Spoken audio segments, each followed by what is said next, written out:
कृपया हमारे वीडियो को लाइक और शेयर कीजिए और हमारे चैनल को सब्सक्राइब कीजिए। बेल नोटिफिकेशन को ऑन कर दीजिए ताकि आपसे कोई भी अपडेट मिस ना हो। आज हम उत्पत्ति के तीसरे अध्याय से देखेंगे। अध्याय की शुरुआत सर्प से होती है, जिसके विषय में वचन 1 कहता है कि वह ध्रुव था और वह हवा को बहकाता है। परमेश्वर ने जिस विषय मनुष्य को आज्ञा दी थी उसी पर संदेह उत्पन्न करता है। क्या सच है कि परमेश्वर ने तुमसे कहा कि तुम इस वाटिका के किसी भी वृक्ष का फल न खाना? स्त्री अनजान है और शैतान को सफाई देती है कि सब खा सकते हैं, सिवाय ज्ञान के वृक्ष के फल को न तो खाना है और न देखना है। अगर उसे खाएंगे या छुएंगे तो मर जाओगे। स्त्री के उत्तर से शैतान, जो सर्प के रूप में आया था, उसे अधिक बहकाता है। तुम अवश्य न मरोगे, पर परमेश्वर जैसे हो जाओगे, भले और बुरे के ज्ञान को हासिल करके। स्त्री प्रलोभन में आती है और उस वृक्ष को ताकती है और उस वृक्ष को देखकर आकर्षित होती है और उसका फल खाती है।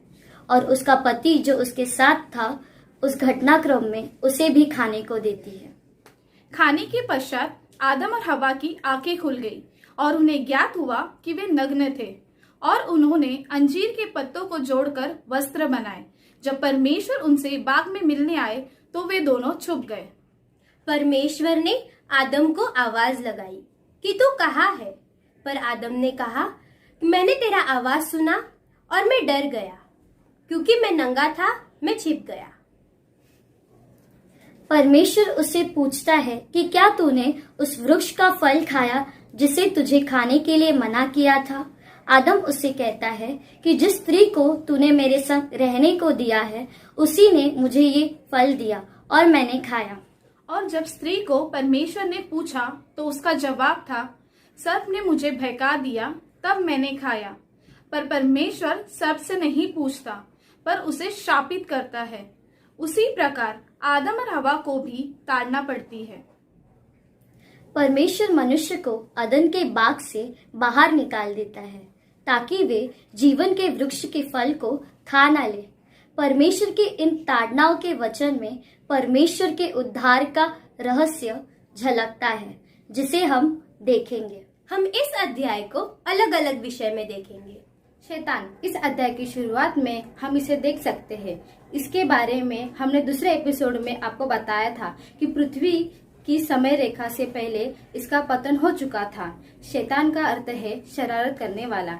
यशायाह 14 बताता है कि उसे भोर का चमकने वाला तारा कहा गया। इज़िकल 28 11 से 19 बताता है, जब शैतान को बनाया गया था तब वह एक प्रधान स्वर्गदूत था जिसका नाम लूसीफर था। इसके बारे में अगर हम देखते हैं तो पता चलता है कि यह परमेश्वर की सुंदर सृष्टि में से एक था। लूसीफर के अधीन स्वर्ग के 1/3 दूत थे और इस लूसीफर का सबसे मुख्य कार्य था परम प्रधान परमेश्वर के आराधना करना। पर एक दिन उसके हृदय में यह बात आई कि वे परम प्रधान परमेश्वर के सिंहासन के ऊपर अपने आप को रखे। उसी क्षण परमेश्वर ने उसे और उसके अधीन दूतों को परमेश्वर की उपस्थिति से बाहर निकाल दिया और उनका पतन हो गया और वह पृथ्वी पर आकर गिर गए। उस समय पृथ्वी पर कोई निर्माण कार्य शुरू नहीं था। पृथ्वी पर अंधेरा था और पृथ्वी पर आवाज नहीं था, सिर्फ पानी ही पानी था। शैतान को समय अवधि दी गई है, जिसे हम देखते हैं प्रकाशित वाक्य में कि वह पूरी होने पर उसे और उसके दूतों को अग्निकुंड में डाल दिया जाएगा। पर तब तक उसका प्रयास यही है, जो परमेश्वर के पास जाना चाहता है उसे बहकाए और अपने साथ रखे, ताकि वह भी नरक की आग में डाला जाए। इसके लिए शैतान और उसकी दुष्ट आत्मा अब भी लोगों पर कार्य कर रही है कि कोई भी इंसान परमेश्वर के राज्य में ना जा सके, और इसके लिए वह प्रलोभन का इस्तेमाल करता है कि लोग पाप में गिरकर नरक का भागीदार बने। इस अध्याय में हम देखते हैं कि शैतान अपने इस काम में सफल हो जाता है। जिस प्रकार स्वर्ग से शैतान को निकाल दिया गया, वैसे ही मनुष्य को अदम की बाग से निकाल दिया गया। लेकिन यहाँ फर्क है। शैतान को नहीं पूछा गया कि उसने क्यों स्त्री को बहकाया, पर आदम को पूछा गया, फिर हवा को। परमेश्वर ने जब तीनों को श्राप दिया तो हवा और आदम को जो कहा गया उसमें उद्धार का मार्ग था, लेकिन शैतान के लिए सिर्फ दंड था। मत्ती 4 में शैतान फिर से वही चाल चलने यीशु मसीह के पास आता है, उसे बहकाने के लिए, पर वह विफल हो जाता है।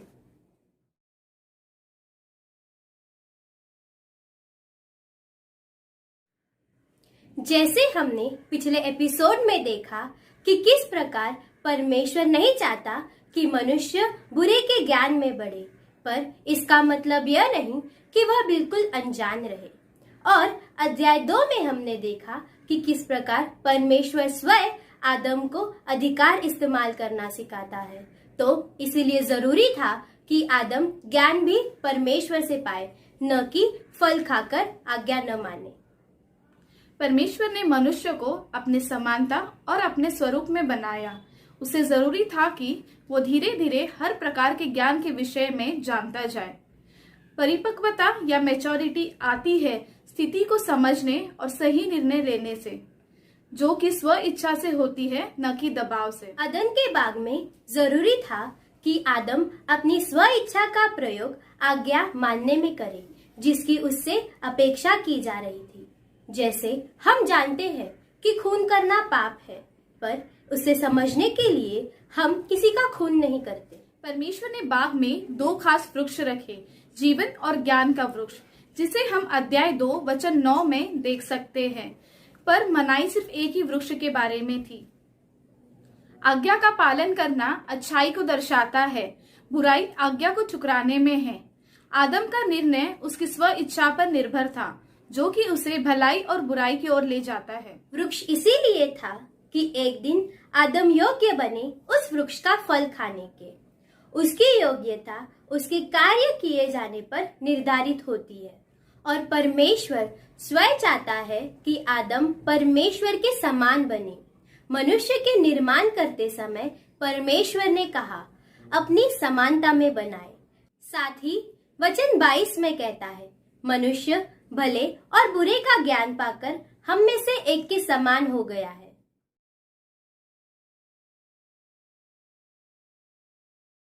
पाप की शुरुआत प्रलोभन से होती है। प्रलोभन क्या है? हर बुरे कार्य करने की इच्छा या लालसा है, या अपनी कमी को गलत तरीके से उसे पूरा करना। प्रलोभन को हम आजमाइश या परीक्षा भी कहते हैं। ज्यादातर प्रलोभन शक, संदेह या प्रश्न से आता है। इस अध्याय में शैतान जब हवा को प्रलोभन लाता है तो एक संदेहास्पद प्रश्न पूछता है।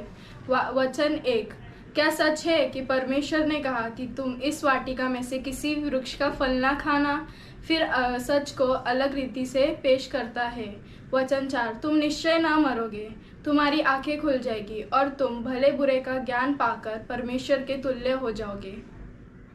शैतान के इस प्रलोभन के बाद हवा की पाप करने की इच्छा और भी अधिक बढ़ गई, और जब उसने उस फल को देखा तो वह सब दूसरे फलों से अधिक आकर्षित और फायदेमंद लग रहा था। प्रलोभन हमें पाप की ओर ले जाती है और हम अपने आप को बेवकूफ बनाते हैं कि हमारे फायदे के लिए। प्रलोभन हमें विवश करती है कि हम पाप करें और पाप के जरिए मृत्यु का दुख उठाएं। अगर हम कुछ वचन देखें इस विषय में क्या कहते हैं। याकूब 1 वचन 13 से 15 कहता है, जब किसी की आजमाइश हो तो वह यह न कहे कि परमेश्वर मेरी आजमाइश ले रहा है, क्योंकि न तो बुरी बातों से परमेश्वर की आजमाइश हो सकती है और न वह किसी की आजमाइश आप करता है, परंतु प्रत्येक व्यक्ति अपनी ही अभिलाषा में खींचकर और फंसकर प्रलोभन में पड़ता है। फिर अभिलाषा गर्भवती होकर पाप को जनती है, और पाप जब बढ़ जाता है तो मृत्यु को उत्पन्न करता है। हम इस विषय में अध्याय 4 के एपिसोड में देखेंगे। पाप, हम देखते हैं आदम इस शब्द के विषय में नहीं जानता था। उसे यह पता था कि परमेश्वर ने उसे जो आज्ञा दी है उसे उसका पालन करना है, और आज्ञा न मानने की सजा यह थी कि वो उसकी मृत्यु होगी। जब आदम ने पाप किया, हम ये कहते हैं कि उसे बुराई के बारे में पता नहीं था, पर यह भी इतना ही सच है कि उसे अच्छाई के विषय में भी कम ज्ञान था। पाप, जो चीज तुम्हें परमेश्वर से अलग कर दे उसे पाप कहते हैं। यशायाह 59:2 कहता है, परंतु तुम्हारे अधर्म के कामों ने तुम्हें तुम्हारे परमेश्वर से अलग कर दिया है और तुम्हारे पापों की वजह से उसका मुंह तुमसे ऐसे छिपा कि वह नहीं सुनता। इसको हम अलग अलग नाम से बुलाते हैं, जैसे गुनाह, अपराध, गलती, अधार्मिकता, अधर्म इत्यादि। और इस अध्याय में परमेश्वर की आज्ञा न मानना, चाहे आप किसी भी नाम से बुलाए, उसकी क्षमता यही है कि वह आपको परमेश्वर की उपस्थिति से अलग करता है। अगर इसके मतलब के बारे में जानोगे तो तुम्हें कभी पाप करने की जरूरत नहीं पड़ेगी। पाप वह है जो तुम परमेश्वर के विरोध करना या परमेश्वर के विरोध करने के बारे में सोचना। शैतान ने सिर्फ सोचा और उसे परमेश्वर की उपस्थिति से बाहर निकाल दिया गया। पाप का फल सिर्फ मौत है। रोमियो 6:23 कहता है, पाप की मजदूरी मृत्यु है। पहले मनुष्य के पाप करने के कारण वे सब परमेश्वर की उपस्थिति से निष्कासित किए गए और सारी मनुष्य जाति परमेश्वर की उपस्थिति से वंचित थी, या हम कह सकते हैं पाप में थी। हम सब मौत के साये में जी रहे थे और चाहते थे कि हमारा उद्धार हो। आदम के पाप करने के बाद उसे डर का एहसास हुआ, जिसे हम वचन 10 में देखते हैं। तो हम देख सकते हैं, प्रलोभन पाप लाता है, पाप डर लाता है और डर मौत लाती है।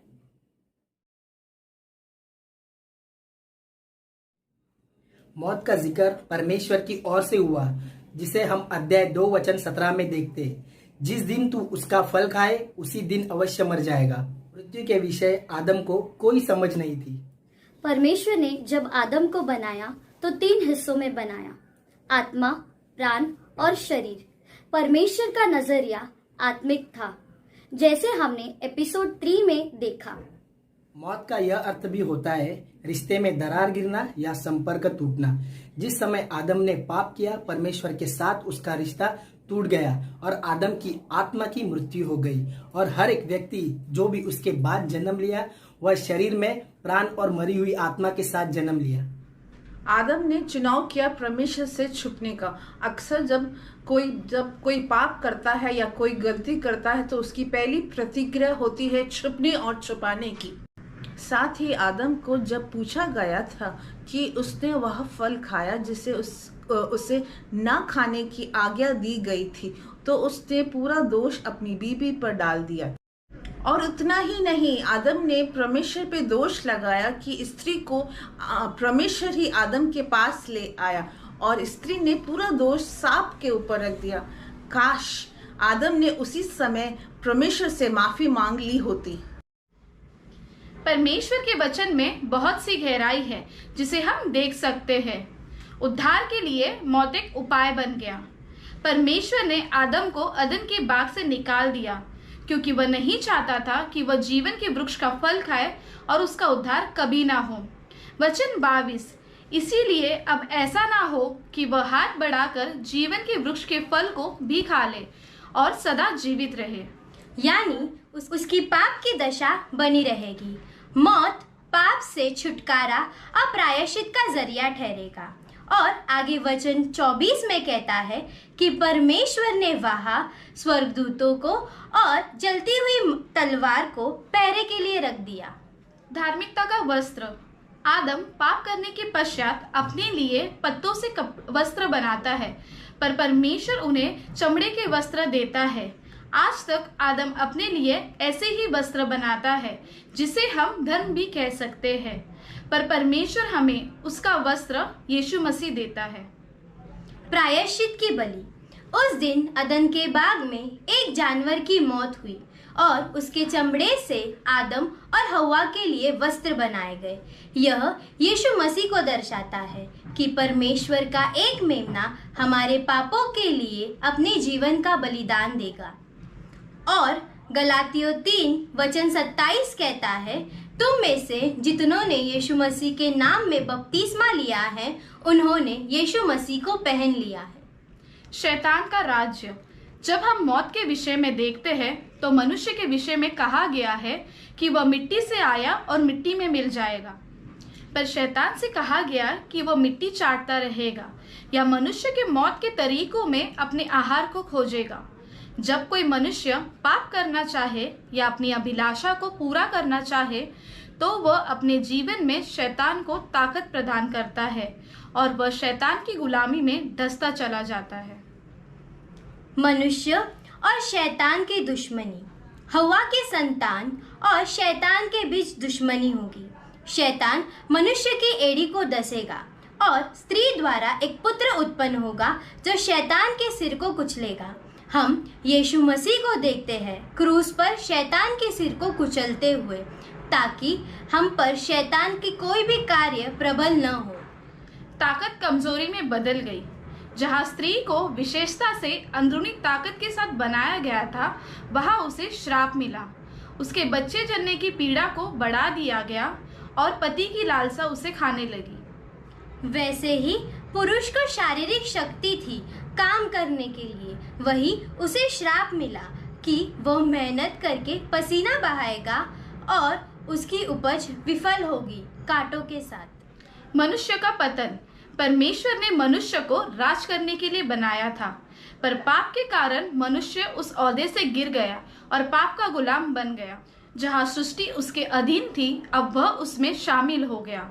जब वार्तालाप मनुष्य परमेश्वर और जानवर के साथ कर सकता था, पाप के कारण वह संपर्क टूट गया। अगले हफ्ते हम उत्पत्ति के 4 अध्याय से देखेंगे।